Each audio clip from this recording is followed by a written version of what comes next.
Good evening, and thank you for attending. My name is Natalie Sayre, and I'll be the moderator for this evening's candidate forum. Joining me is Paula Thomas with the Citizens Clean Elections Commission. This Citizens Clean Election Commission is the sponsor for this evening's event. The Clean Elections Act, a campaign finance reform measure initiated by Arizona citizens and passed by voters in 1998. Participation as a clean elections candidate is strictly voluntary. The system provides full funding for qualified candidates who agree to abide by the Clean Elections Act and rules. To qualify for funding, participating candidates must illustrate the support of their constituents by gathering $5 qualifying contributions from registered voters in their legislative district. The candidates agree to adhere to contribution and spending limits and may not accept money from special interest groups. They also agree to participate in these forums. The forum is scheduled for 30 minutes, so we might not get to all of the audience questions, but we will do our best. As we move into the forum, we encourage audience questions. If you have questions, please print them clearly on the card given to you when you walked in, and hold it up. One of our volunteers will pick up the cards and deliver them to me. We screen questions for clarity, to eliminate duplications, speeches, or personal attacks on candidates. If you need another card, just raise your hand. There is an independent timer who will see that the candidate has a set time to answer questions and will tell him when his time is up. Our format this evening will be opening statement, 3 minutes, a quick lightning round, 2 minutes to answer each question, closing statement, 3 minutes. We ask that you remain polite to the candidate, give him a fair, uninterrupted hearing, no matter how strongly you may agree or disagree with anything being said. This means no applause, outbursts, or cheers, except now as we introduce our candidate. However, this is especially important as closed captioning services will be made available after this debate for those individuals that are hearing impaired. I ask that the candidate speak clearly into his microphone.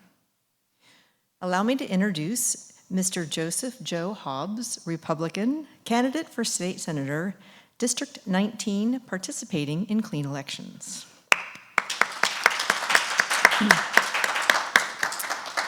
Mr. Hobbs, will you please start your opening remarks? Thank you. Thank you very much. Thanks to you and Clean Elections for making these debates available for the voters so they can become more familiar with the candidates and our positions on the issues. For voters, a debate format is sometimes the best way to learn the differences between the candidates. Sadly, my opponent, Mr. Contreras, didn't want to be here tonight. On the plus side, I look forward to sharing my positions with you. I'm Joe Hobbs, and I'm asking for your vote. I want to be your state senator for LD19, Avondale, Tolleson, and Far West Phoenix. I believe in the greatness of America and the miracle of our Constitution. I'm a Republican, a conservative, and I respect the Republican Party platform of individual liberty, lower taxes, smaller government, and more. Our great American dream is in serious decline under the Obama administration, and we need to turn things around quickly. I want to represent all of the citizens of LD19 on an equal basis with our Constitution as the basis for our law. I want to reduce taxes and simplify our tax code. I want to reduce government spending to better balance our budget. Most of all, I want to bring jobs to our LD19 right now with high-tech companies, high wages, and full benefits. I will push to gain control of our border now. What's taking place there is a disaster and causes great suffering. It is dangerous, out of control, and it must be stabilized now. I strongly support legal immigration, but remained opposed to illegal immigration. We need to look after legal Arizona workers and their jobs. I want the best education for our kids, and I want to have local control over how and where that takes place. Education must remain our highest budget priority. Our veterans and retirees count on us to keep taxes low and a stable economy in place. My opponent has chosen not to participate in this debate, and I'm pretty shocked by that. He's a seasoned politician, and I expected him to show up and show me how this is done. But he had better things to do.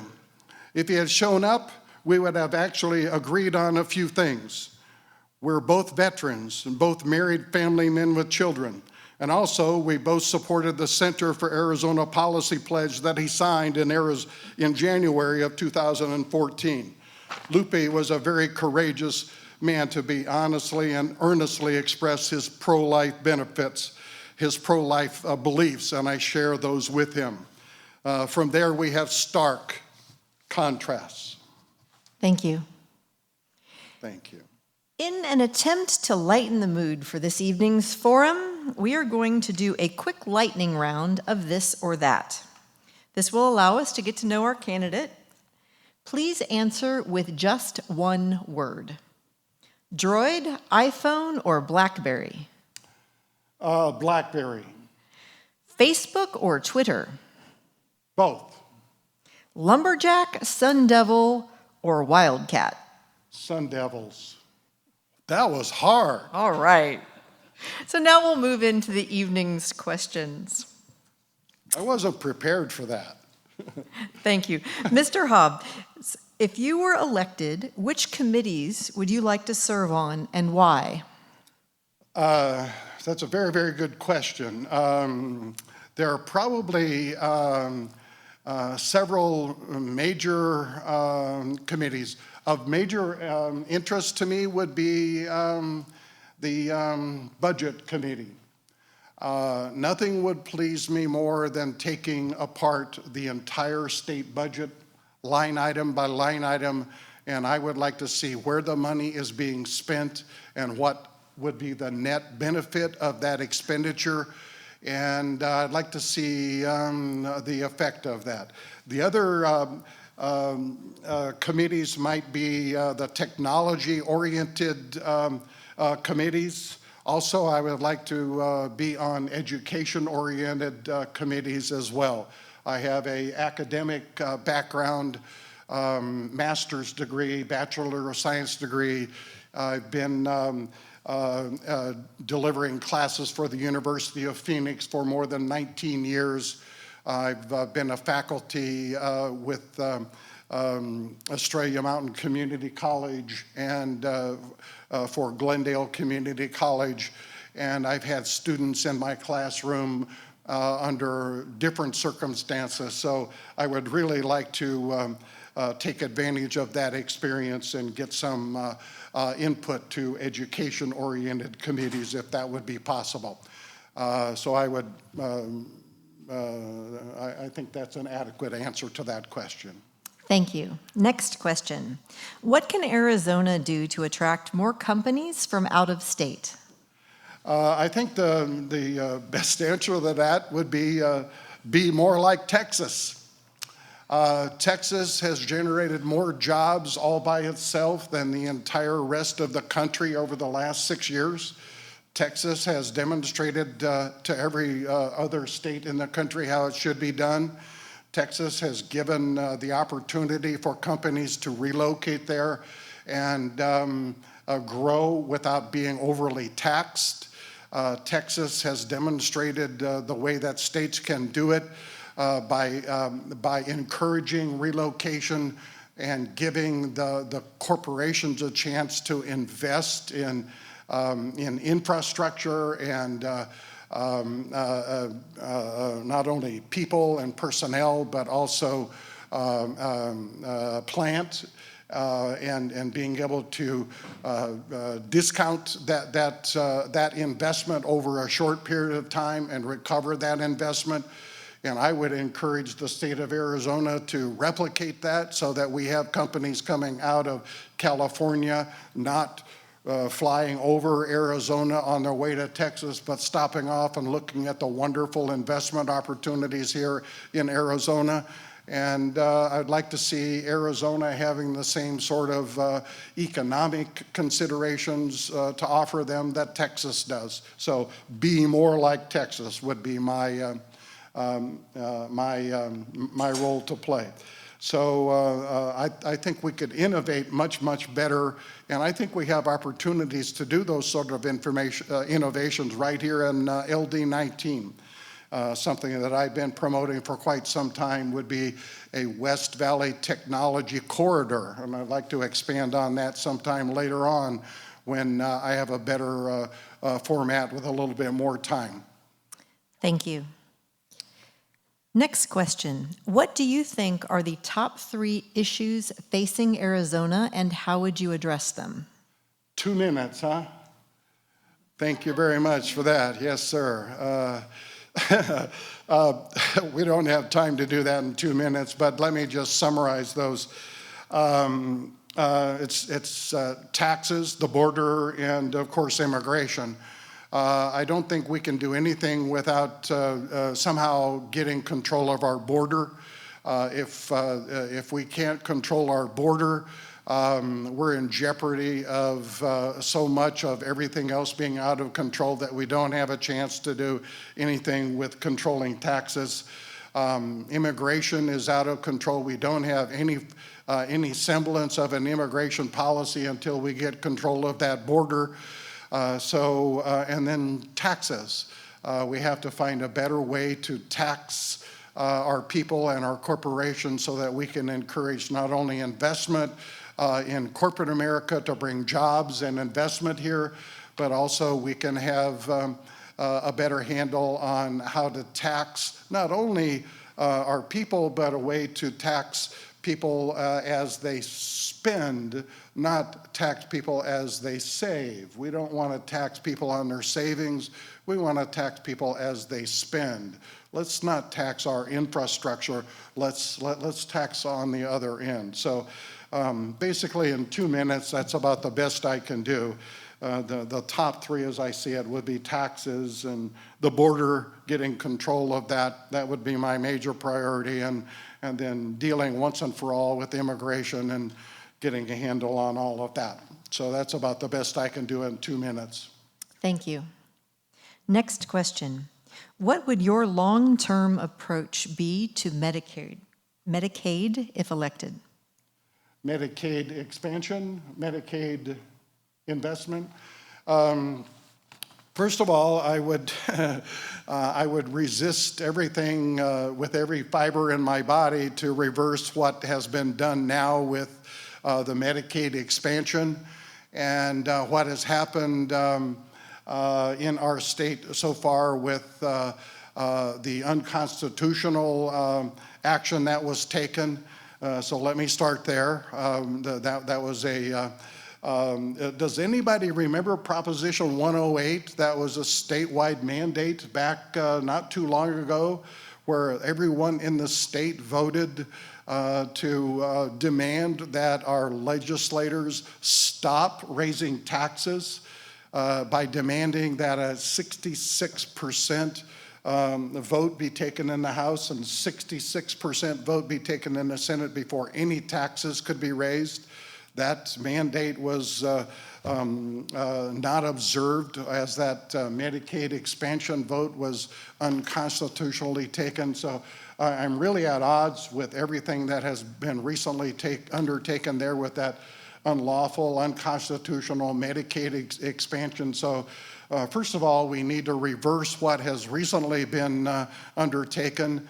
I would be encouraged by the legal rulings that are underway now that are reviewing that unconstitutional action. It's going back and forth in the courts, and ultimately it's going to wind up in the Supreme Court, and I think we'll get a handle on it then. So Nothing that I can do as a state senator to have much of an impact on all of that, except just watch it and do anything that I can to ride herd on making sure that no further damage is done as we go forward. So I have to stop now on all of that. So 2 minutes isn't much time to deal with these issues. Thank you. Yes, thank you. Mr. Hobbs, it seems like there are different types of schools spend widely varying amounts of money per pupil, yet the results are often all over the spectrum. What can we do to get a more consistent education product for our kids? Education for our kids is a raging issue, and there are two sides that are entrenched, and I find that to be understandable. And I'm firmly on the side of being focused on student success.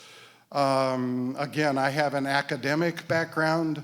I have a master's degree, and I've spent a lot of time educating myself and been in a lot of classrooms furthering that effort. I have an academic background from the standpoint that I have been teaching not only students for the University of Phoenix, but also at the community college level. Also, I have been teaching corporate America students as well, Cisco certified technical students, AT&T and Bellcore students as well. So my focus is on taking advantage of student success. I really don't want to spend much of my time focusing on bureaucratic success. I really don't want to see money going to spend to encourage building larger bureaucracies. That is spending more good money after bad, is in my view. So I really, really want to focus on spending money on student successes. And there are vouchers and other good programs. There are success stories all over the valley, and I want to highlight those and encourage more and more investment. There are private schools that are spending 50% of the money with raging successes compared to what we're spending on public education. So I'll highlight that. Thank you. Mr. Hobbs, what role does the state have when it comes to immigration and protection of the border? Thank you. I'm a big proponent of state sovereignty and state rights, and I don't think we're doing enough at the state level to really control our border. As I said in my opening statement, what's happening now on our border is an absolute disaster, and it's very, very dangerous. When our federal government acts to put up warning signs in our state land and our federal land, warning us that it is dangerous for us to go onto our state lands and our federal lands because there are dangerous people there with guns. That is not an adequate measure of controlling our border and threats coming to us into our state from the other side of the border. So my view on all of this is that there are some extraordinary measures that we could take at the state level to gain more control of our border, and I would like to pursue those as a state senator. I don't have much time to go into detail on that here, and rather than just sound like a kook, I'll just kind of let it go at that. I'm very much in favor of pushing back on some of the federal do-nothing measures that are being taken now, and taking some measures at the state level that are going to give us a chance to have more control and doing the right thing for our citizens, and actually gaining quite a bit more control of our budget issues that are we're paying for many of the issues associated with our border right now. Thank you. What can we do to bring more jobs to the West Valley? Oh, thank you for that. I really appreciate that. I am the candidate, I think, that has the best chance to bring jobs and lots of jobs here to the West Valley. I'm sorry I only have 2 minutes to go into detail on that. But I'm retired after spending more than 30 years working with Fortune 100 class corporations. I have a technical background, master's degree, computer information systems and such. I'm not bashful about working with those class corporations. I'm not bashful about asking them to come to the West Valley and look at the opportunities that we have here in LD19 for investment, for expansion, and also for relocation of their operations here in the West Valley. Those large Fortune 100 class corporations can bring the kind of jobs here into the West Valley that we're looking for. Jobs for everyone, jobs that pay well, jobs that bring big benefits, jobs that are high technology, jobs in the computer field, jobs in the networking field, jobs in the manufacturing field, jobs with high wages, jobs with big benefits, jobs that are ready to be put in place now. And I'm not bashful about interacting with those corporations. I know how they make decisions, and I will dedicate myself to bringing that into fruition. I have a dream I've been working on for quite some time. It's called the West Valley Technology Corridor, and I've been working on that dream for quite some time, and I want to make that a reality, and I'm prepared to make that a reality in a big hurry. And I'm not bashful about asking those big companies to come here and invest now. That's the best I can do in 2 minutes. So, Thank you. What do you think of Arizona's current image, and what, if anything, would you do to change it? 2 minutes is not much time for that either. I moved my family here 19 years ago. I was so proud to be part of Arizona. We love it here. We've been in the West Valley here for 11 years now. We love it here. We're proud to be part of Arizona. We love the heritage here. We love the weather here. We brag about it being here in Arizona. So that's what I think about being here in Arizona. I really would like to make Arizona better for business investment, especially here in the West Valley. It's one of the things that prompted me to start thinking about the West Valley Technology Corridor.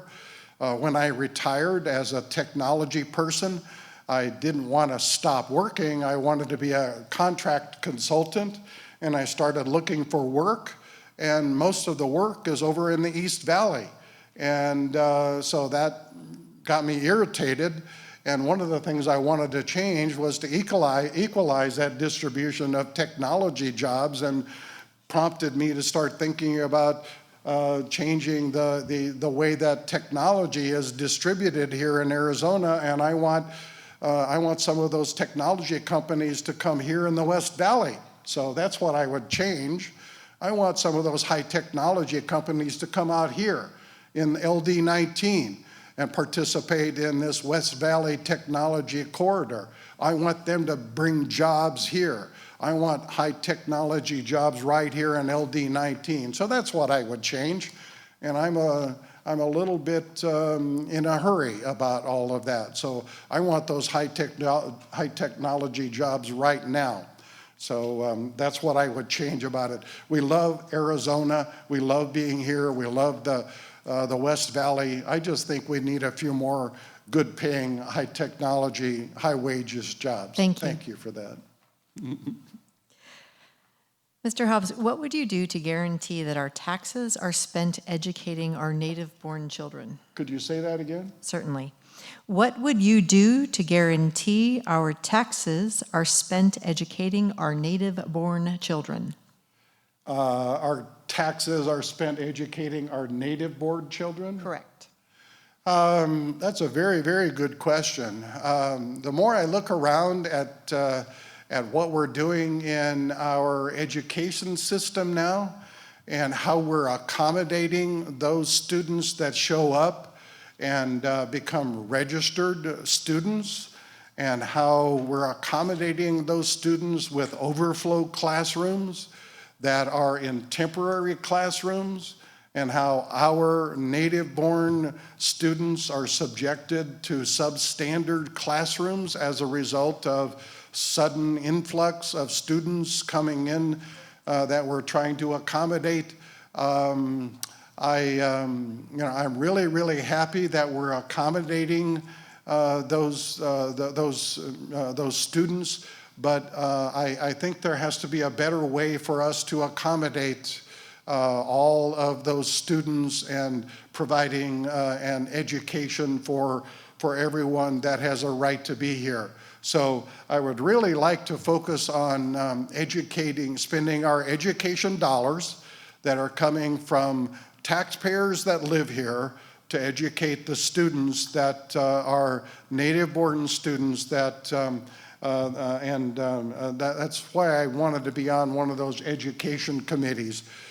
So I would like to participate in making that a priority. So that's about the best I can do with that. Final question before we go into closing comments. What is your position on gun control? Gun control is near and dear to my heart. I have a concealed carry permit. I've been a outdoors person all of my life. I object to any form of gun control. Registration of guns is not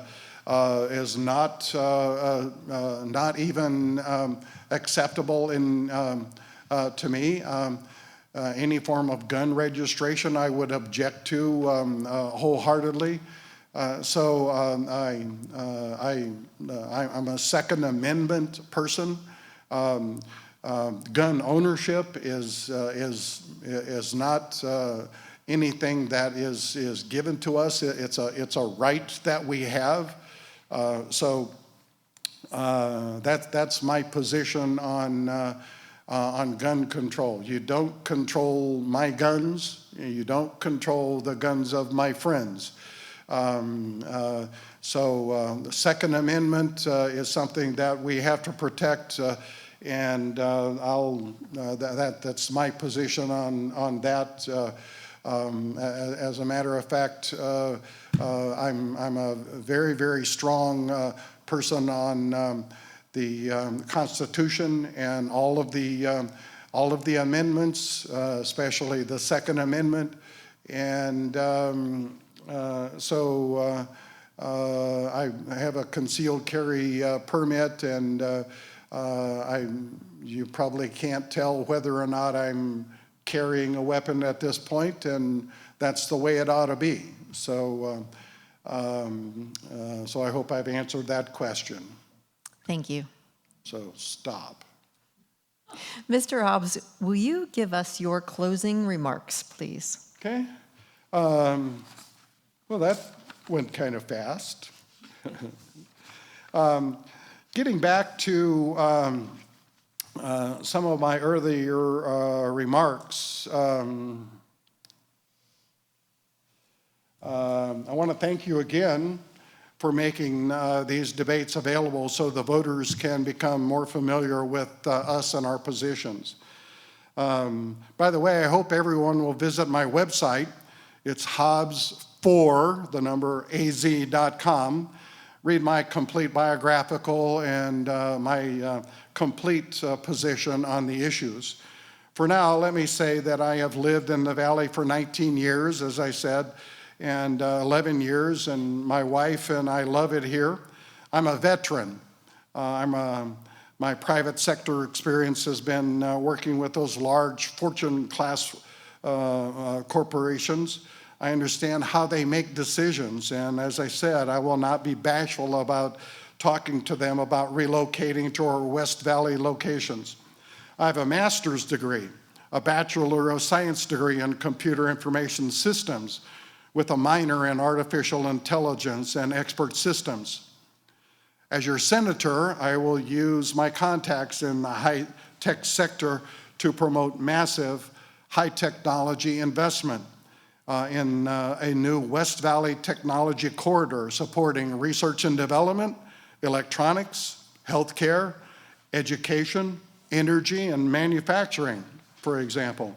I'm well qualified to bring those sort of jobs to the West Valley and LD19. I'm a private pilot. I've owned and built experimental aircraft.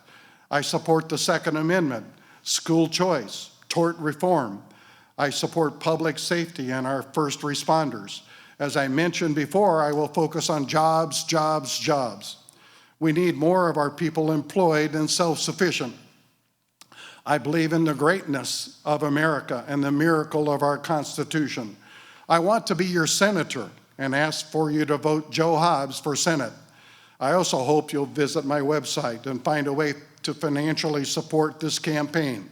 Sign up for a yard sign, or you can volunteer. I'm Joe Hobbs, and I'm asking for your vote. I want to be your state senator for LD19. I believe in the greatness of America and the miracle of our Constitution. I'm a Republican, I'm a conservative, and I respect the Republican Party platform of individual liberty, lower taxes, small government, and more.